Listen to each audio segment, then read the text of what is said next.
Loader. This is your bucket. This is a skid steer style quick attach bucket. In order to disconnect that, you pull up on both levers.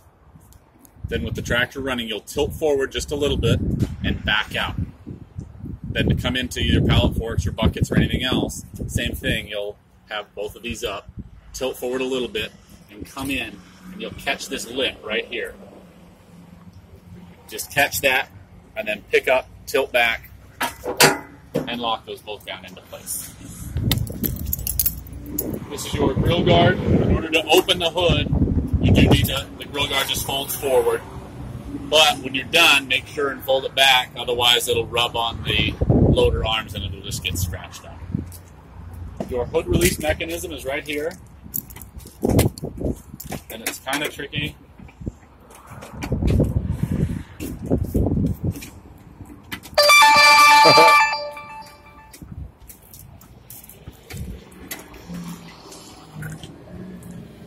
There you go. So you kind of got to pull, it's pull up and out. I got you. All right. And then it flips forward.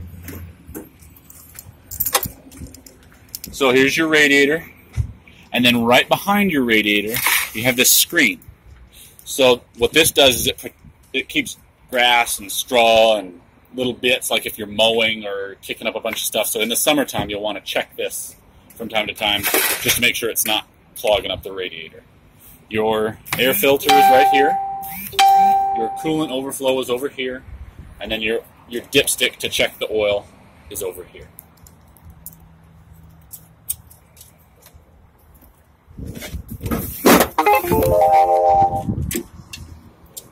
The loader detaches.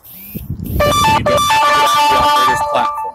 So to disconnect the loader, you lift it up. This lever here releases the kickstand. And the kickstand will fall down. Then you set the loader down. There's a lever here and a lever over here, and you'll release these, and that will release the pins. Then once the pins are released, you'll use your loader joystick to pick up the bucket, and it will pick itself up and off the tractor. Then over here, there's this little red thumb screw. If you roll it, it releases, and then you pull up on this lever, and that will disconnect all 4 hydraulic hoses at once. You'll pick it up and set it off, and then you back out and drive away. Back here on the operator station, this is your brake. To set the parking brake, you press on the brake, press on this little pedal down here on the floor, release your foot off the brake, then release your foot off the little pedal. To turn off the parking brake, you just step on it, and it releases. This here is your PTO selector switch. So you have both a mid-PTO, if you were going to run a mid-mount mower, and you also have a rear PTO to run a mower or a rototill or something like that. So this selects which one it sends power to. So in the back, that's just the mid-mount. In the middle is both the mid and the rear, and all the way forward is just the rear.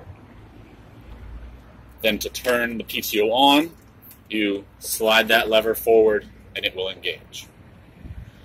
Now, when you engage your PTO, you're probably going to want to be at around 1500 RPM.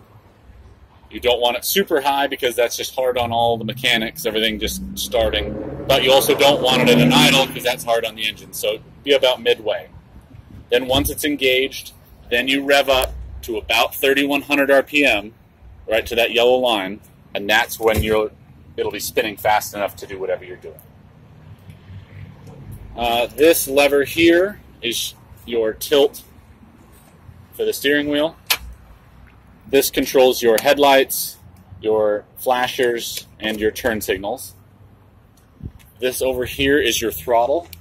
All the way forward is an idle. All the way back towards you is full throttle. This little lever right here is the cruise control. So what you do is you press on the pedal, push this down, and then let go of the foot pedal. It's just a mechanical lock. It's not electronic. It's not fancy. It won't speed you up a hill or slow you down. Doesn't sense anything. It just locks it in place.